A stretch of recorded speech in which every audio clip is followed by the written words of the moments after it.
Retour sur le plateau de CFO Radio en direct du Financium 2025 organisé par la DFCG et nous avons le grand plaisir d'accueillir Bastien Jourdan de la Passardière. Alors Bastien, vous êtes exécutif vice-président de Capgemini Invent France. Alors dans le cadre de votre partenariat avec Financium 2025, vous animez, vous intervenez à l'occasion d'un atelier dont le sujet est IA et emploi.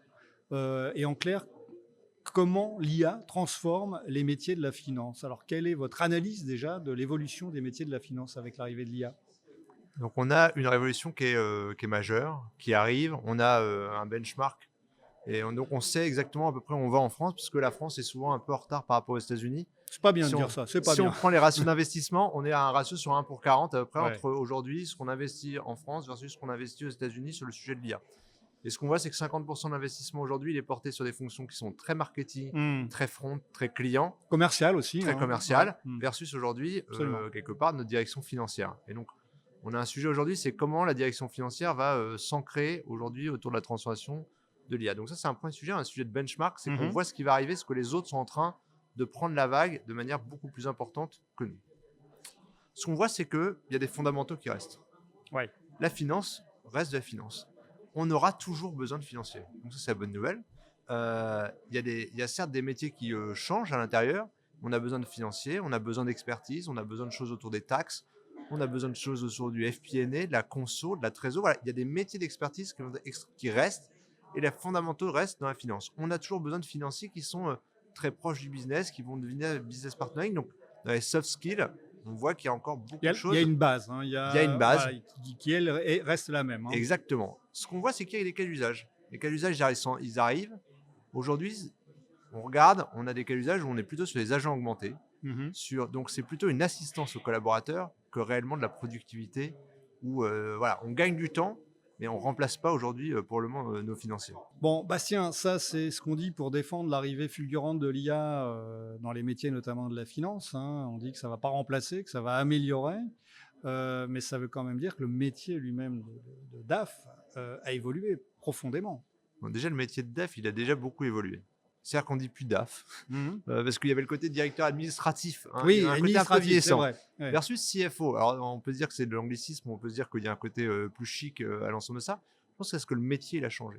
Le métier, aujourd'hui, on regarde les CFO, notamment des grands groupes. Alors après, je ferai une distinction entre les grands groupes et les PME. Oui, c'est ça, ouais. Et on le voit à la DFCG, et on le voit aujourd'hui, il y a une distinction très forte dans la maturité entre les grands groupes et quelque part la taille des entreprises. Parce qu'aujourd'hui, les gains, tout à l'heure on parlait de gains, le potentiel de gain dans les grands groupes versus les petites entités, on a des petites équipes, est extrêmement différent. Donc le CFO aujourd'hui, il a plein de nouvelles casquettes. Aujourd'hui, on lui demande d'être beaucoup plus fort sur la partie analyse, beaucoup plus fort sur la partie données. C'est-à-dire qu'aujourd'hui, il est à la fois avec les analystes financiers pour la valorisation, les actions. On lui demande des data owners, on lui demande la CSRD, on lui demande la compliance. Donc aujourd'hui, on lui demande de produire. Oui, là, c'est un pignon, un pilot, comment on pourrait dire, un pivot absolument stratégique dans le fonctionnement de toute entreprise. De la TPE, enfin peut-être pas de la TPE, mais de la PME jusqu'au grand groupe. Et le chemin aujourd'hui entre CFO et CEO, on voit bien aujourd'hui, c'est une des passerelles. Ouais. Parce qu'avant, on était DAF, quelque part, on restait DAF pendant très longtemps. Aujourd'hui, ce qu'on voit, c'est qu'il y a une passerelle entre CFO et CEO qui est extrêmement empreinte. Le groupe Capgemini en a fait la preuve, puisque c'est notre ancien CFO qui est devenu CEO. Oui, c'est ça. Il y a beaucoup de DG aujourd'hui, même qui sont d'anciens CFO. Effectivement, c'est quand même très, très régulier. C'est très régulier et c'est un mouvement mondial et pas uniquement français. Et alors, selon vous, selon Capgemini, les nouveaux métiers qui vont émerger dans les quelques années à venir autour de l'écosystème de la finance d'entreprise? Alors, quand on interviewe les CFO, on a 76% des CFO qui disent aujourd'hui, on manque de gens avec une appétence digitale and tech à l'intérieur des directions financières. C'est-à-dire que maintenant, il va falloir être et CFO et DSI?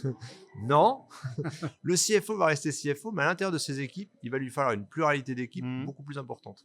La façon dont on pilote même la performance d'une équipe financière va être différente. Avant, il y avait une question de la productivité. Comment je suis capable de produire de factures.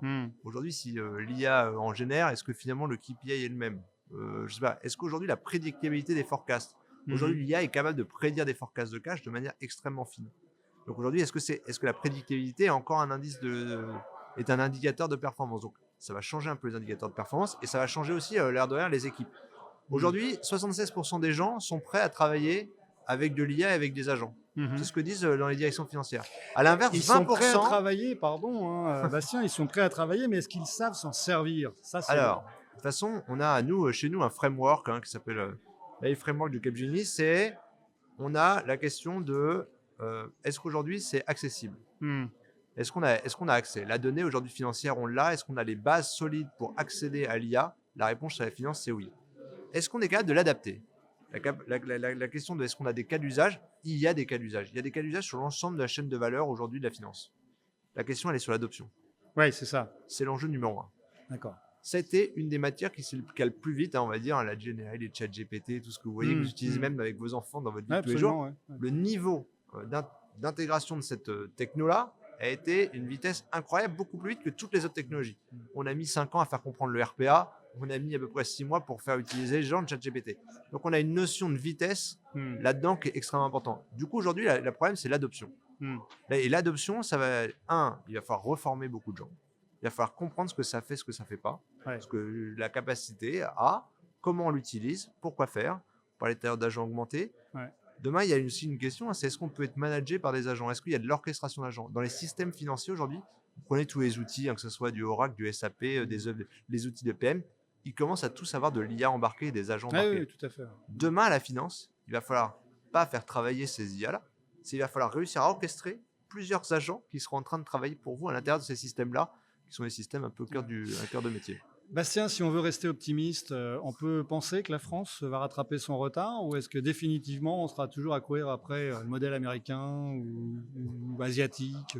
On peut être optimiste, parce que déjà il faut l'être. On voit bien qu'on a plein de startups françaises qui marchent, des licornes qui marchent extrêmement bien dans la GenAI et autres. On a des groupes, on voit que le vent est devant nous, c'est-à-dire qu'aujourd'hui il y a une utilisation, on sera tout à l'heure dans la conférence avec les gens de Microsoft sur l'utilisation de Copilot, et ce qu'on voit, c'est que dans les directions financières, il y a aujourd'hui une utilisation de Copilot qui arrive et qui avance très vite. La question de ce que j'ai toujours dans les marches, on a loupé en France un peu l'automatisation. C'est-à-dire que la vague RPA en France versus la vague RPA qu'on a eue mondialement, elle a été extrêmement plus faible.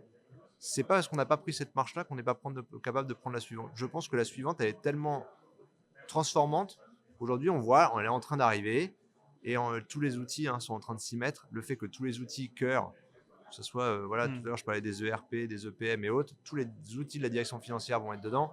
Ça va faire qu'on va tous l'utiliser by design. Bon. Donc on a plein de bonnes raisons de rester très optimiste pour nos CFO, puisqu'on va plus parler de DAF. Exactement.